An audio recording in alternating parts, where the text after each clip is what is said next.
Hello everyone, welcome to the Fundu Tutors. This is Kamesh Vaishnav, your mathematics teacher, and today we will talk about how to achieve good marks in next 40 days. So over the year आपने study की हुई है, उस study का revision हम कैसे करें? इस 40 डेज का यूटिलाइजेशन हम कैसे करें? इन 40 डेज में हमको क्या करना चाहिए क्या नहीं करना चाहिए, किस टॉपिक को ज़्यादा इंपॉर्टेंस देना है, किस टॉपिक को हम थोड़ा कम इंपॉर्टेंस दें, कैसे हम एग्जाम के लिए प्रिपेयर करें, इसका ही आज यहाँ पे हम डिस्कशन करने वाले हैं. So stay tune with the class. So यहाँ पे 40 डेज प्लान की अगर मैं बात करूँ तो कुछ इंपॉर्टेंट सब्जेक्ट्स के डेट हम सबसे पहले देख लेते हैं. इंग्लिश के लिए 24 फैब, केमिस्ट्री के लिए 28 फैब, फिजिक्स के लिए 6 मार्च, मैथमेटिक्स के लिए 11 मार्च, फिजिकल एजुकेशन के लिए 13 मार्च, बायोलॉजी के लिए 16 मार्च, होम साइंस के लिए 1 अप्रैल एंड सो ऑन. यहाँ काफ़ी सारे सब्जेक्ट हैं, काफ़ी सारे एडिशनल सब्जेक्ट्स हैं जो काफ़ी सारे बच्चों ने लिए होंगे. तो जिस बच्चे ने जो भी एडिशनल सब्जेक्ट लिया है उस सब्जेक्ट के अकॉर्डिंग आपको डेट को ध्यान में रखना है. 40 डेज प्लान की बात करूं तो आपको ज़्यादा दिमाग नहीं लगाना है, बहुत बड़ी स्ट्रेटेजी, बहुत बड़ा प्लान नहीं बनाना है. मैं बहुत ही सिंपल सा आपको यहाँ फॉर्मूला देने वाला हूँ और इतना सिंपल फॉर्मूला है कि आपको हर चीज़ अभी सिंपल लगने वाली है. फॉर एग्जाम्पल आपके पास 40 डेज है एंड 80 मार्क्स है. सो 1 डे इक्वल 2 मार्क्स. सो पर सब्जेक्ट के लिए अगर आप 1 डे में 2 मार्क्स अचीव करो तो 40 डेज में 80 मार्क्स इजीली अचीव कर सकते हो. बिकॉज आपके पास काफ़ी सारे सब्जेक्ट होते हैं. तो फॉर एग्जांपल आपके पास 6 सब्जेक्ट्स हैं, तो 6 सब्जेक्ट्स के लिए आपको 12 मार्क्स ईच डे अचीव करने होंगे. ये बहुत ही सिंपल है क्योंकि आप जानते हो per unit different different marks cover करते हैं एंड यूनिट्स के अंदर में डिफरेंट डिफरेंट चैप्टर्स होते हैं. एंड वो जो चैप्टर्स होते हैं उनमें कुछ चैप्टर्स 2 मार्क्स के लिए इंपॉर्टेंट है, कुछ 3 मार्क्स के लिए, कुछ 4 मार्क्स के लिए, कुछ 5 मार्क्स के लिए इंपॉर्टेंट है. सो ये चैप्टर्स कितने दिन में हमें कवर करनी चाहिए, इनमें किस टाइप के क्वेश्चंस पे हमें ज़्यादा फोकस करना चाहिए, इसकी ही बात हम करने वाले हैं इस 40 डेज प्लान में. सो सीधे मूव करते हैं हम डेट शीट में. So as you all know date 15 Feb से स्टार्ट हो रहा है. 15, 16, 17, 20, 21 फेब ये सभी आप देख सकते हैं कुछ इलेक्टिव और एडिशनल सब्जेक्ट आपको यहाँ पे दिखाई दे रहे हैं. तो जिस भी बच्चे के लिए जो भी एडिशनल सब्जेक्ट इंपॉर्टेंट हो उन्हें आपको ध्यान में रखना है.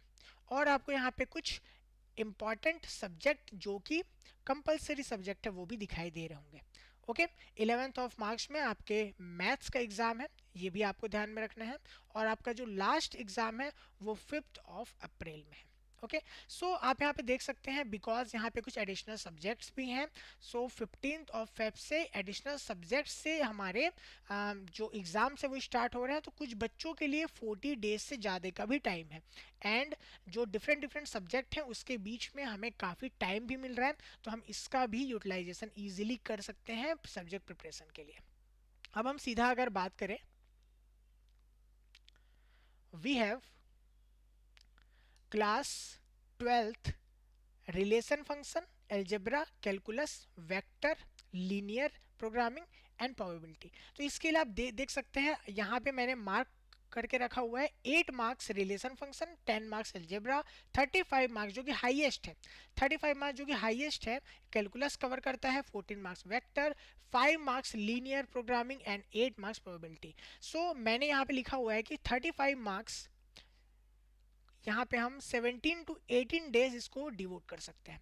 17 टू 18 डेज हम केवल कैलकुलस को डिवोट कर सकते हैं बिकॉज ये 35 मार्क्स पूरा कवर कर रहा है.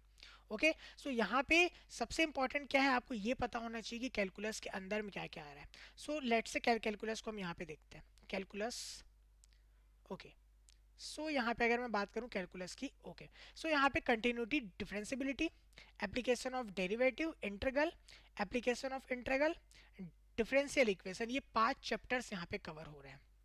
ओके, सो आपको यहाँ पे ध्यान देना है बिकॉज आपने कैलकुलस को अराउंड 17 डेज देने का सोचा है. यहाँ पे 5 चैप्टर्स आपको दिखाई दे रहे हैं.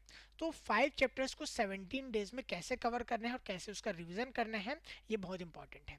अगर मैं बात करूँ यहाँ पे कंटिन्यूटी, डिफरेंशिबिलिटी और लेट्स से इंटीग्रल के लिए, ओके, सो कंटिन्यूटी, डिफरेंशिबिलिटी ये कितना नंबर कवर करता है, इंटीग्रल कितना नंबर कवर करता है. तो इंटीग्रल यहाँ पे 5 to 6 नंबर कवर करता है जैसे कि मैंने मार्क करके रखा हुआ है. तो इंटीग्रल और इजीली 5 to 6 नंबर के एक क्वेश्चन भी दे देता है, जबकि कंटिन्यूटी डिफरेंशियबिलिटी 5 to 6 नंबर के डायरेक्ट क्वेश्चन बहुत कम ही देता है। ओके देता है बट उतने ज़्यादा नहीं देता है एज कंपेयर टू इंटरगल। ज़्यादा चांसेस इंटरगल में होते हैं, कंटिन्यूटी डिफरेंशियबिलिटी भी में भी चांसेस होते हैं बट थोड़े कम होते हैं। अगर मैं बात करूं 2 to 3 मार्क्स के क्वेश्चन बहुत ज़्यादा चांसेस है कंटिन्यूटी डिफरेंशियबिलिटी में से ज़्यादा पूछे जाएंगे, इंटीग्रल में से हो सकता है थोड़े कम पूछे जाए। तो यहाँ पे आपको क्या फोकस करना है कि 5 to 6 मार्क्स के लिए इंटीग्रल बहुत ज़्यादा इंपॉर्टेंट हो जाएगा, 2 to 3 मार्क्स इवन 4 मार्क्स के लिए आपके कंटिन्यूटी डिफरेंशियबिलिटी बहुत ज़्यादा इंपॉर्टेंट हो जाएगा। इंटीग्रल अगर मैं बोलूं 2 to 3 मार्क्स के लिए उतना ज़्यादा इंपॉर्टेंट नहीं है, कम इंपॉर्टेंट है। तो आपको यहाँ पे थोड़ा सा इस बात को समझना है कि किस चैप्टर में आपको कितना टाइम देना है और किस टाइप के क्वेश्चन आपको यहाँ पे करने होंगे। ओके जैसे कि हमने कैलकुलस के लिए एग्जांपल लिया, सेम हम यहाँ पे लेट्स से प्रोबेबिलिटी के लिए एग्जांपल लेते हैं। तो प्रोबेबिलिटी सिंगल चैप्टर है, single unit single chapter and 8 marks आपको ये दे के जाता है, और ये बहुत ज़्यादा टफ चैप्टर नहीं है। अकेले 8 मार्क्स आपको प्रोबेबिलिटी ही दे के जाने वाला है। तो यहाँ पे इजीली आप इसको 3 to 4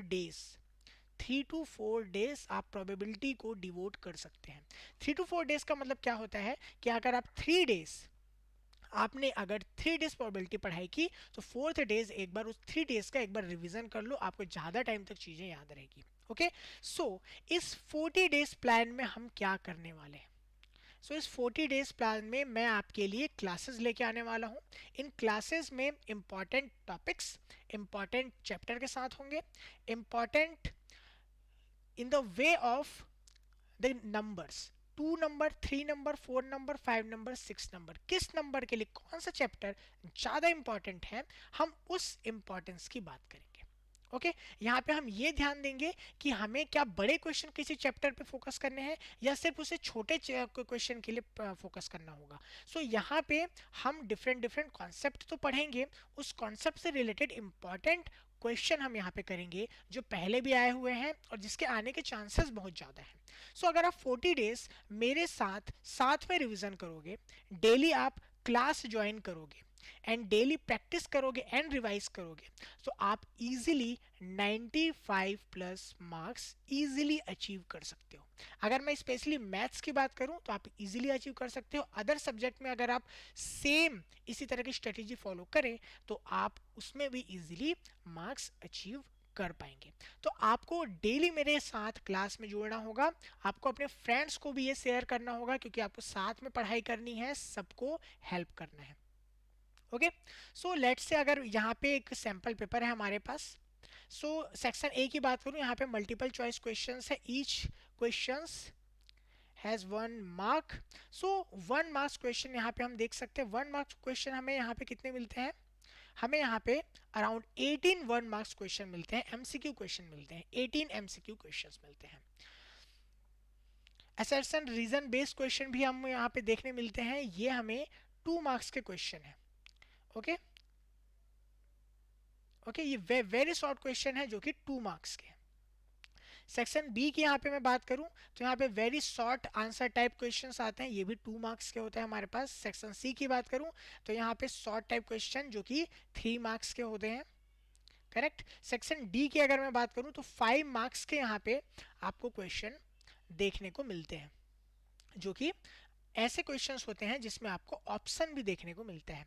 2 क्वेश्चन में से एक क्वेश्चन आपको यहाँ पे सॉल्व करना होगा। एंड हम बात करें अगर सेक्शन ई की तो ये केस स्टडी बेस्ड क्वेश्चन होते हैं और इसके लिए भी मैं आपको बहुत अच्छी स्ट्रेटेजी आगे बताने वाला हूँ। हम जो भी प्रैक्टिस करने वाले हैं, जिस भी टाइप के क्वेश्चंस करने वाले हैं, वो questions according to the model paper होगा। क्वेश्चन कैसे हमारे पास मॉडल पेपर्स में आ रहे हैं उसके अकॉर्डिंग हम यहाँ पे डिस्कशन करने वाले हैं। आई होप आप सभी डेली क्लास में आएंगे एंड डेली प्रैक्टिस करेंगे एंड हम साथ में मचाएंगे। Okay let's move to the class. Okay मिलते हैं कल। Till then tata bye bye and thank you so much.